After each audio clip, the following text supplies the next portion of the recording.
ChristchurchNZ up to the table, please. Thank you.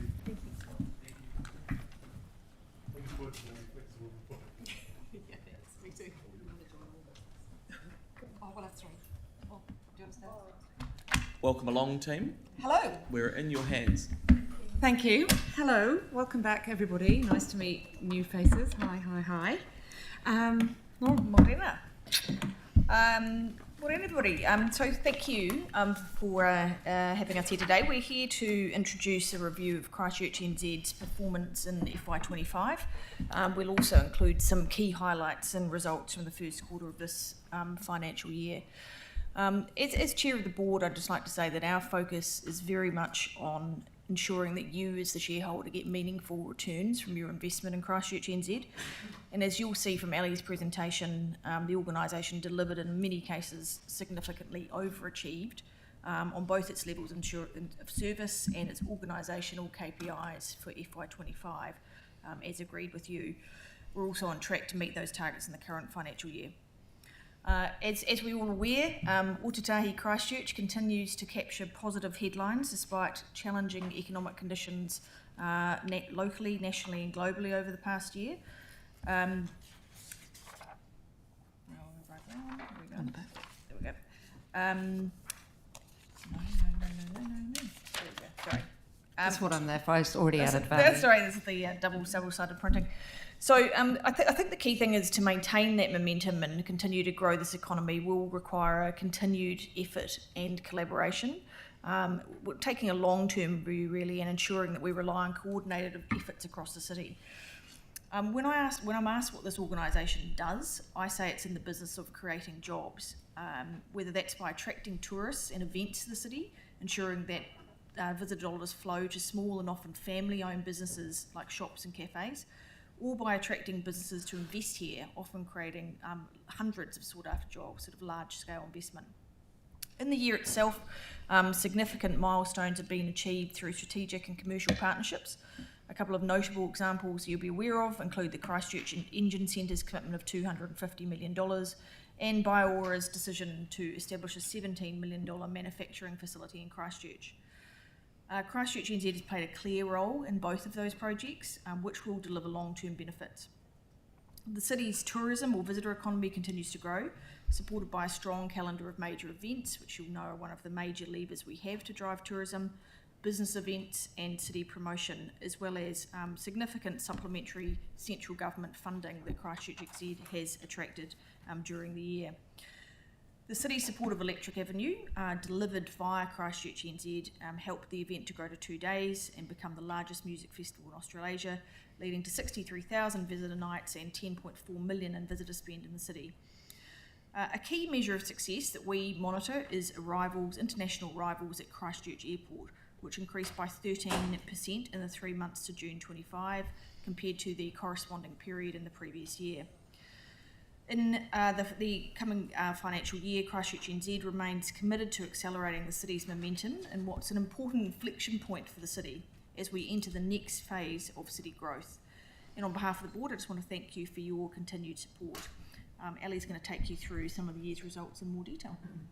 Thank you very much, Lauren. So since this is the first time we've seen you since the election, I thought it was just worth putting up a slide to remind you of why we're here, what the ChristchurchNZ purpose is. As Lauren said, we're here to create jobs. We're here to make the city more prosperous and vibrant all year round. But we also deliver revenue directly to CCC, for example, through attracting visitors to the airport or by attracting people to live here and increasing the ratepayer base. This presentation is going to be a game of two halves. We're going to first of all look back at the 25 year and then we'll have a review of quarter one activity. So let's start with our 24-25 levels of service. We have 9 levels of service agreed with council and we met and, as Lauren said, in some cases far exceeded them. This is our busyness measure. This is what we can measure really easily. It's what we've actually done. We attracted more than 2.9 million in external funding for economic development service. That's almost double our target. And as again, Lauren mentioned, that's mostly from central government investment, particularly in events and marketing to attract international visitors. And that external revenue really enables us to enhance and maximise the core funding that we get from you as council. We also hosted around 25% more for mills and trade engagements than our target, and we made more than double our target number of bids for business events at a win rate of almost 50%, which is significantly higher than our target. Now, moving on to the stuff that's much harder to measure, these are our KPIs or our outcomes. We met all of these but one. We intentionally set a really aggressive target of 4.5 out of 5 for our staff engagement survey in terms of our people feeling safe, and we just missed this for the second year in a row. We have done a pulse survey, and that's very much driven by busyness and workload. Now, as you know, I've said this many times before, our outcomes are often lumpy because a lot of the projects are large and can take some time, and they can distort those results. So this year is one of the up years. We delivered 776 full-time equivalent years of work in long-lasting jobs. That significantly exceeded our stretch target. And we exceeded our GDP target of 40 million by almost 2 times. As we consider our KPIs, I just want to address the timing of our annual report this year. So it was due to council as usual by 30th of September, but it wasn't finalised until the 16th of October, and that was due to some additional audit requirements. Those requirements related to our statement of service performance, so around the KPIs, and part of that was driven by the Section 17A review. When the Section 17A review, it raised some questions about the way council has asked us to measure these difficult outcomes. And our auditors discussed in detail with the Office of the Auditor General and agreed that if we added words to provide clarity for the reader on the accounts on how we measure the KPIs, then they can sign them off. That timing was slightly out of our control, but we worked closely with council to make sure that you were informed about that delay, and we kept as much pressure as one can do on our auditors to get this completed as soon as possible. It is also just worth mentioning that Grant Thornton, who are our auditors, audit a number of economic development agencies across the country, and they've advised that this outcome measure is a national issue. We know that. It's actually an international issue. Measuring the attribution of economic development is hard, and it was a big topic of discussion at the EDNZ conference a couple of weeks ago. The OAG and Grant Thornton are really pleased that we're leading the way by utilising some of the findings from that Section 17A review to facilitate a national approach to outcome attribution. So watch this space. We'll have more to hopefully tell you on that over the coming months. Now, as the cover sheet to our report notes, the council asked us in its LOE to continue to include an annual estimate of returns on council investment. Again, that's really hard. You asked us to measure both quantified and unquantifiable or qualitative returns. We've been reporting on the return on investment using a methodology where we say, well, what's the estimated value of GDP contribution that is attributable to ChristchurchNZ, and then divide that by the money we receive. And we define that quite narrowly. For example, any GDP contributed from tourism is not included, because although we know we have an impact on tourism decisions, it's really hard to know which ones of those are attributable to our work. So it's pretty much a conservative measure, but you can see from the graph that our ROI using this methodology stays around that 5 to 6 mark, despite some lumpiness based on the reasons I talked about earlier. Ellie, just on that, I'm breaking my own rule with questions, but so are we saying that's on the total appropriation from council to ChristchurchNZ? Correct. It's on the 15.9 Yep. that we get, which is made up of some rate funding and some from the Capital Endowment Fund. Right, okay, cool. These are our financial results. So we allocated 18.7, so that's the extra government funding taking you from the 15.9 up to that higher number. And some private sector partners have contributed to that as well. And we reported a modest profit of around 470,000 this year. That's primarily driven by timing. It's income received through initiatives that we hold as revenue in advance. They haven't been delivered yet, but we hold them on our balance sheet. Now, this is just a slide to give you an idea of the kind of work we do. Most of our work is kind of in 2 buckets. So it's the innovation and business growth side of things, and then there's also the visitor economy and marketing side of things. There are other things that we do that I'm not going to talk about today. This is just a real snapshot. But it gives you an idea of the breadth of activity that we carry out as an agency. But I'm going to actually choose 3 to just take you through in detail. So first of all, I'm going to talk unashamedly, talk about Bio-Aura again. Do you carry on? So we first started working with BioWar in 2023, and we helped them to find some property partners, potential laboratory space here. And at the time, it's just worth remembering that Christchurch hadn't even been shortlisted as a host city. All indicators suggested that they would choose Wellington as their permanent home. Over the next 2 years, we've worked really closely with them on their business model for commercialisation, which was a really key point. Basically quantified the opportunity for Christchurch and helped them get the deal across the line with their board. We introduced them to people at the Otago and Canterbury universities, focused on developing talent pipelines for the future, and we introduced them to 2 property partners, leading to a formal heads of agreement with Vital Healthcare. We've made connections with central and local government and iwi. We worked closely with them on their bridge funding round in late 2024, creating personalised investment plans for local investment groups, including Ngāi Tahu. In fact, ChristchurchNZ facilitated direct introductions to investors who contributed about 20% of their raise, about $1 million. We introduced them to local hospital groups, and they've now signed a heads of agreement with a potential local therapy delivery partner. And this project aligns really closely with our health growth sector, but it also aligns with our premium tourism strategy. It's where those 2 parts of what we do really align.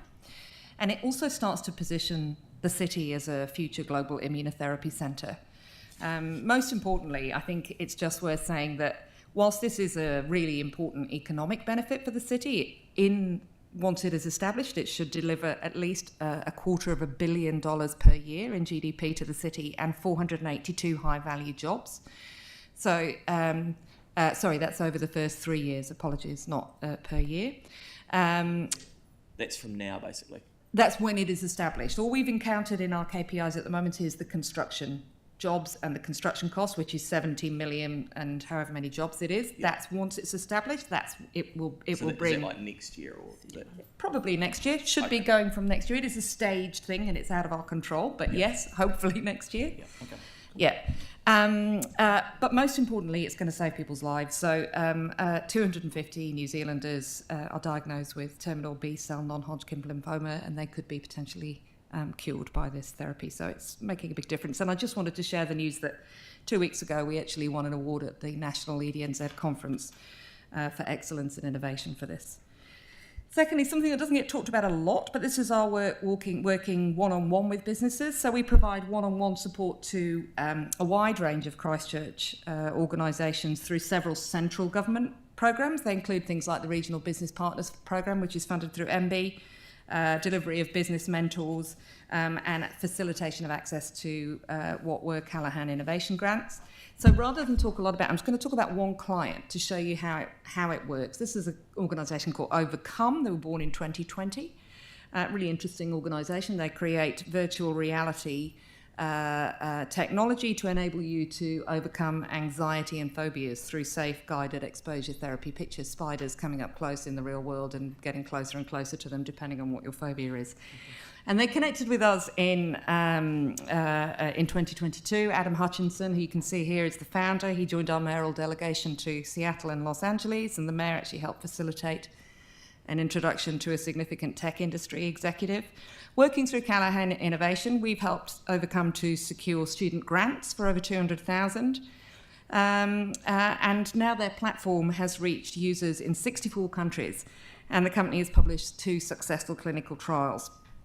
In addition, they've partnered with some major organisations, including the UK's NHS, to extend mental health support beyond the traditional therapy room. And Overcome is just one example of many of the clients that we deliver. During the year, the team delivered 609 engagements, 44 non-grant leads, 67 R&D grants, almost 200 business mentor matches. So it's really a very important part of the work that we do. And it's secured about $7.7 million worth of grants for businesses and created 68 full-time jobs. And then the last example, looking back, is just the summer of major events. So between January and March last year, supported by the council events ecosystem funding, ChristchurchNZ invested in 7 major events: World Buskers, Black Clash, Crankworks, Electric Avenue, New Zealand Squash Open, Black Caps and White Ferns fixtures. The World Buskers Festival was reimagined and was a finalist in the New Zealand Major Events Awards. Crankworks was a new event to the summer portfolio. We got $750,000 from central government to bring that event to Christchurch and to showcase the adventure park. And the new gold slope style course at the park is a great legacy benefit. It's one of the reasons we do major events, is to create legacies for the city. And that's a really good outcome. But Electric Ave is the one that we've chosen to show here. We obviously didn't create Electric Ave, that's the private sector, but what we were able to do was to supercharge it. So by investing in Electric Ave, we were able to help them get to 2 days. We were able to help them secure a headline New Zealand exclusive act, and that has just taken the event to the next level. Electric Avenue delivered the highest economic impact Christchurch has seen from a major event in at least a decade, with, as Lauren said, 63,000 visitor nights and a visitor spend of over 10 million. All right, I'm going to flick quickly through Q1 and then stop talking. So we're trying to do 2 in 1 go here. So we're on track to meet all our levels of service for Q1. I'm not going to talk about KPIs because we measure most of them 6 monthly or annually, so I haven't got much to tell you about that. This is a snapshot, again, of some of the work we've delivered in Q1. I'll leave it up there for you to just have a quick look at. Just gives you an idea of the kind of things that we're doing. Quite a lot around destination marketing, and quite a lot around screen and working with the 3 tertiaries here in the city. But I want to talk about, again, a couple of highlights. This is a big one for us, and thank you to Kelly, who sits on our Canterbury Aerospace Leadership Group to represent council. So we led the development of New Zealand's first regional aerospace strategy, and I would say what I've just been talking about with BioAura is where we were 6 years ago with aerospace. Aerospace has now got huge momentum, but it takes that long. I believe immunotherapy in 6 years, we'll be talking about it in the same way that we talk about aerospace now for the city. So ChristchurchNZ convened the Aerospace Leadership Group. We did an 18-month collaboration process, more than 30 stakeholders, sector mapping, stakeholder engagement, benchmarking internationally. And then the strategy was launched by Minister Judith Collins, and we had a national PR campaign. We've established governance and monitoring frameworks to support the implementation. We've got cross-sector commitment, including being endorsed by the Canterbury Mayoral Forum, and it really does position Christchurch and Canterbury as New Zealand's aerospace capital and a serious global contender. This is exciting. Winter different. We successfully applied for $600,000 from Central Government's Regional Tourism Boost Fund, and we partnered with 5 other Central South Island tourism organisations to deliver a collaborative winter campaign targeting East Coast Australia. This was pretty exciting for many reasons. One was that it was actually really easy to attribute what we did because we partnered with people like Webjet, and we were able to Snap Rentals, Great Journeys. We were able to actually see directly what our work had contributed to. We negotiated flight deals, including $150 off fares to Christchurch, and it resulted in 1,158 bookings and an estimated 2.6 million in economic impact, which is just great. And MB are running a second version of this. We've applied for that, so watch the space. We should have more to come here. And then finally, this is one you probably don't know about. You may or may not know that we have a role at ChristchurchNZ that is currently funded by ECA, another central government funded role. And through this role, Jason, who is our engineer, identified an opportunity to support a local manufacturing business, I can't name them, with energy advisory services. So we did a site access to assess their heat energy use and identify opportunities. And he identified 3 key areas for energy and cost savings. So the 3 areas could save the company 163,000 litres of diesel, almost $250,000 in cost savings, and significant CO2 emission reduction. And then last slide, just to let you know what's coming up. This is what we'll be coming to talk to you about in the new year. A lot of this has already happened. It includes things like the Spring Major Events campaign, New Zealand Fashion Festival, which was a first for us, the opening of the Antarctic season, the enormous Adaptation Futures Conference, and winning quite a few things at the EDNZ Awards. I've done far too much talking, so I'll leave it there. It feels like a long time since we've seen you. A lot to catch up on. We'll go to question. Thank you very much for that, both of you. That's really good. I'm just conscious of time. That's my strategy. Yeah. I'm happy to... People can talk to you in the break as well. No, so I've got Tyler, then Jake, but we might go to people that aren't on the board for a start. if there are other questions. Yeah. So Tyler. Kia ora. Kia ora. Oh, jeepers. I've just got a question around wider events around the Canterbury region. Obviously, venues do some events within the venues that we own, but I'm thinking of the ones outside of that. Would you be able to just sort of elaborate on what venues and what areas CNZ fill that gap in? So events are a really important part of driving the visitor economy. So, and we have a major event strategy that talks about the three things. So we look at, does it deliver significant visitor nights? So does it bring people in from the region? Does it raise the profile of the brand? So does it get eyeballs, TV coverage, whatever else it might be? And does it leave a legacy project like the one I talked about earlier? That's how we determine the major events that we get involved in. So they are best for city rather than necessarily driven by commercial factors like VO are looking more about bums on seats to fill the venues. That's their model.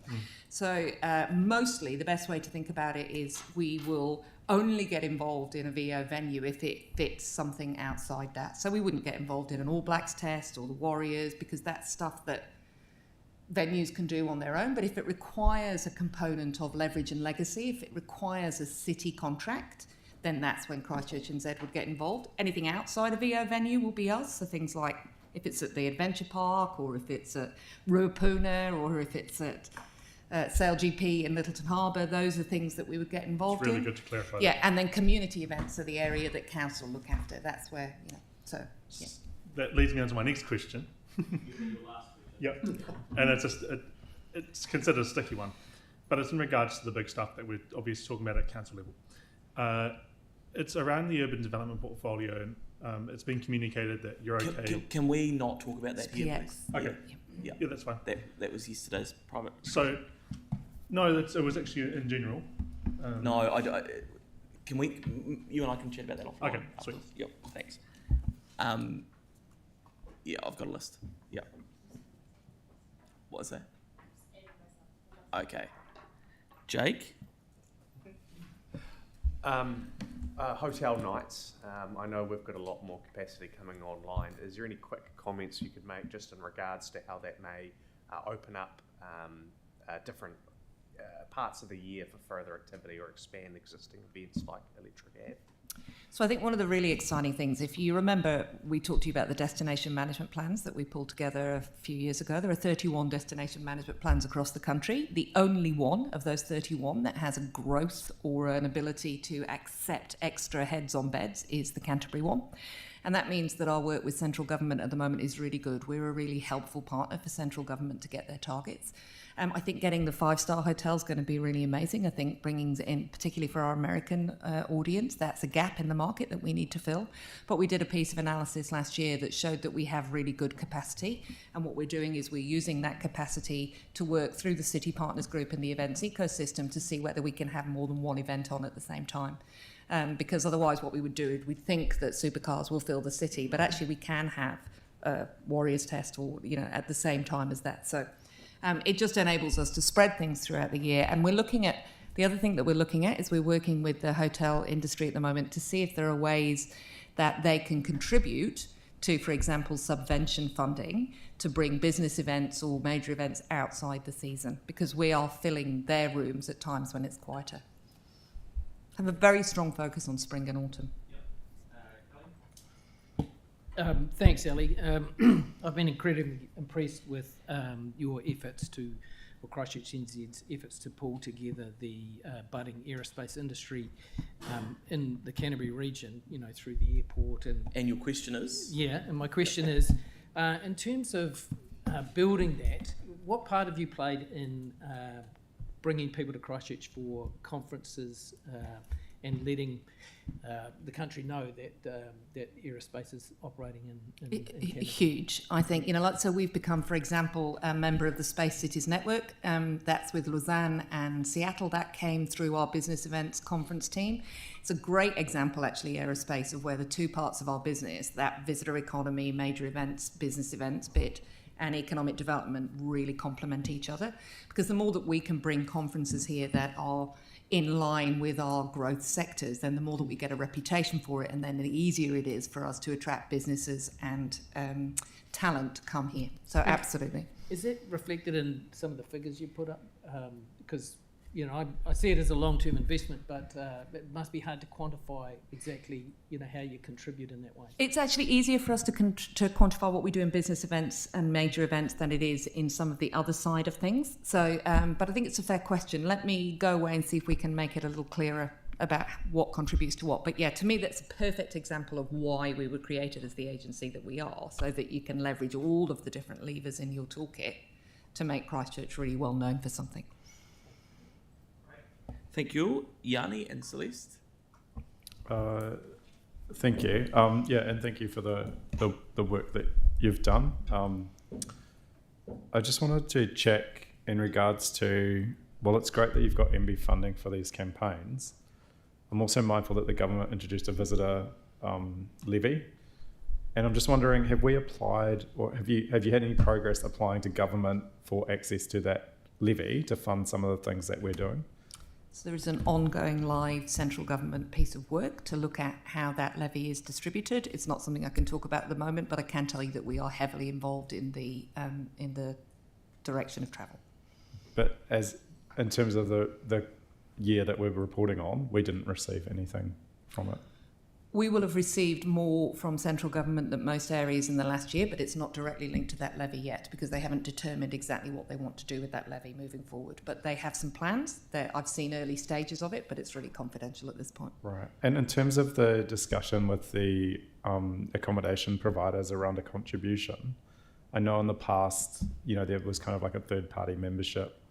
Are they looking at sort of like an ongoing subscription type contribution, or is it more like a one-off?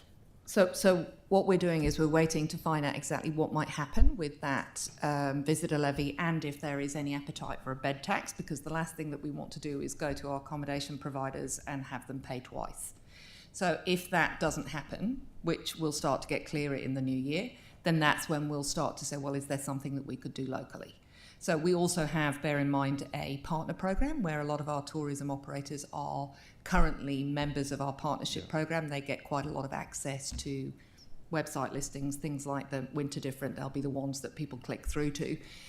So there is a current methodology for us to get income through that. What we don't want to do is sting people twice, because they are our most important partners. And that article in the press was a great example yesterday of how important the private sector is in regenerating a city. Right. Okay. And then just the final question from me was just around a regional contribution. So has there been any conversations with Solon and MyMac around their contributions, given the benefit for the greater Christchurch area? Yanni, it's probably not a question at the moment, given yesterday's announcements around a potential super city. So let's just hold off. Celeste.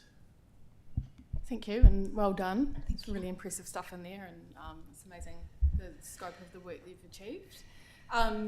Just sort of reflected back, I know you don't have the time to capture everything in this report, and looking at that other bit of work that we haven't had time to look at today, Urban Regen. It's 10 years since DCL was set up, and that was a really specific part of its mandate, obviously. And I think we've seen a lot of success in that space, particularly at the moment around the New Brighton project.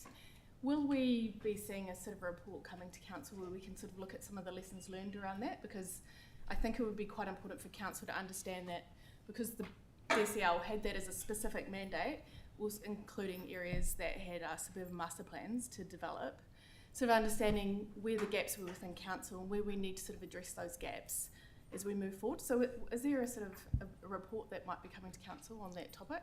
The short answer is yes. So we've prepared a case study on New Brighton, if you like, that looks at all the different elements, what worked, what didn't, what we get, that we will come and talk to council about. It's actually going to our board on Friday.